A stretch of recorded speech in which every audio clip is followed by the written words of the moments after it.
Hi, I'm Deneen Matsuda, and we've been gone for 2 weeks on spring vacation, and here we are back, and so glad that you came to join us.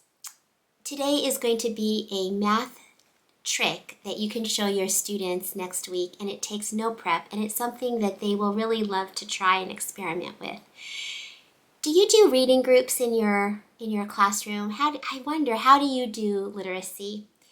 I do reading groups 4 days a week, and I have my students grouped into 4 different groups. And I like to do some kind of a literacy warm-up with them, just like I do a math warm-up with them at the very beginning. And one of the things that we love to do is read poetry books.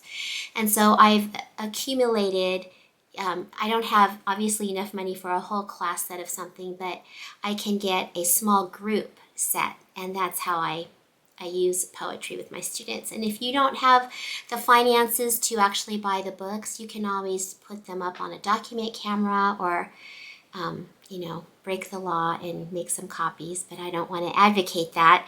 But we do what we have to do to survive, right? And we're all just trying to survive. You can even put poems on posters for them.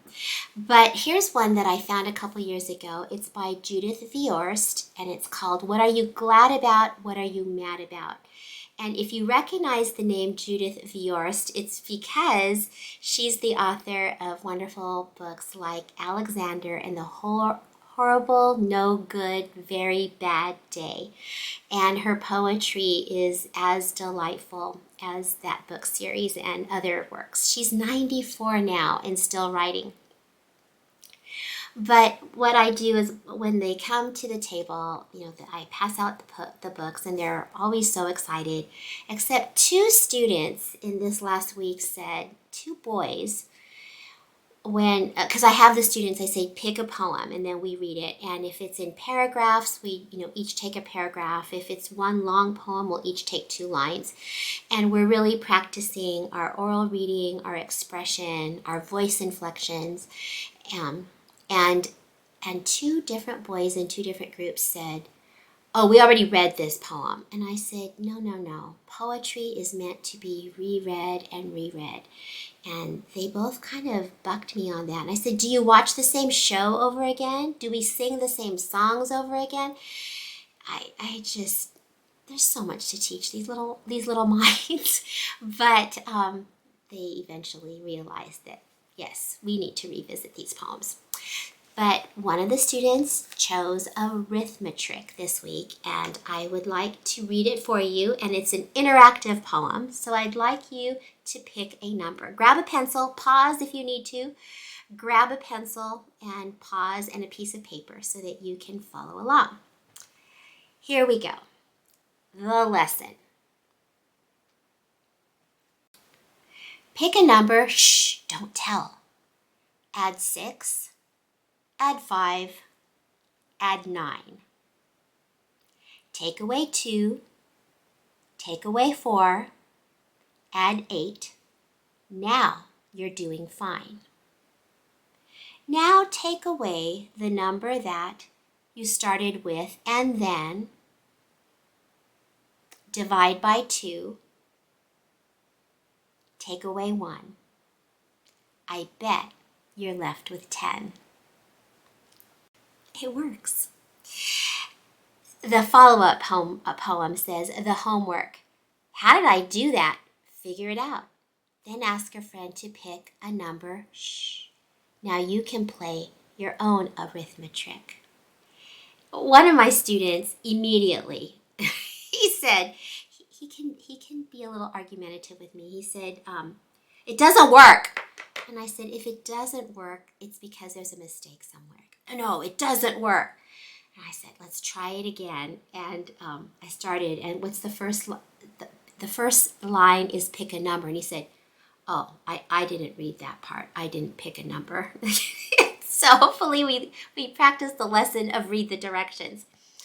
But they just got so excited, and they ran and got their whiteboards and markers, and they brought them to the reading table, and they started doing other numbers too. Does it work with this number? Does it work with that number? And then someone said, oh, try 1. See if it works with 1. Try 2. See if it works with 2. Try 0. And, it works. And we've just been studying pi in preparation for Pi Day. So someone said, what about pi? Can we use the first digits of pi? Now, I didn't take the time to test it out to see if it works, but they did 3.14, and they are convinced that it works. But then Naomi, she went off and started doing it with 3-digit numbers, and she said, it just keeps working. And Noelle thought she figured out why it worked. But I know your students would love to try this, whether you do it as a warm-up for literacy like I did or just during math time. And if you look on Pinterest, there are lots of tricks like this. But this one was so fun because it was embedded in a poem. Before I close, I want to read another poem for you. This book is loaded with fantastic poems. But as a teacher, as a parent, I think this will warm your heart. It's called Bossed, and it's a 3-paragraph poem, so we had 3 readers read it. It's actually called Bossy Mom.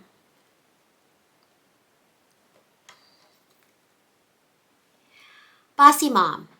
I can't ride my bike to the far side of town. My mom says I'm bound to get lost. There are places she won't let me walk to because of the dangerous streets to be crossed. She treats me as if I'm still in 1st grade and expects all the rules she has made are obeyed. Though there's 10 million rules that I swear she has made, I'm so bossed. I can't go to bed till I've washed and I've brushed, and she even makes sure that I've flossed. And whatever I've worn, I'm supposed to pick up and not leave on the floor where it's tossed. No matter how long and how loud I complain that she's ruining my life, that she's causing me pain, that she's going to drive me completely insane, I get bossed. In winter, I have to wear Eskimo clothes so I don't catch a chill from the frost. And she tells me that I can't have my ears pierced, although I could save up and pay what it cost. She promises me someday when I'm finally grown, I will get to be boss and make rules of my own. But meanwhile, I can't even stay home alone. I'm still bossed. I'm still getting bossed. I'm so bossed. When we were finished, it struck me to ask my students what rules they have thought, if any, when they become parents. And they actually had a lot to say. 2 kept being said over and over, and I just want to share those with you. One was, when my kids ask me to play with them, I have to say yes. And the second one, no electronics at the dinner table. And then a follow-up one was, there should be no cell phones. My kids will not have cell phones.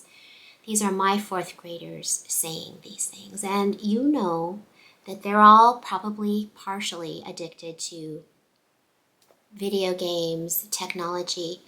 But in the wisdom of a 10-year-old, they know that it's a problem, that we need to be spending time with our kids as teachers, as parents, and getting off these electronics. So get off this electronic and go do something fun, and I'll see you next week.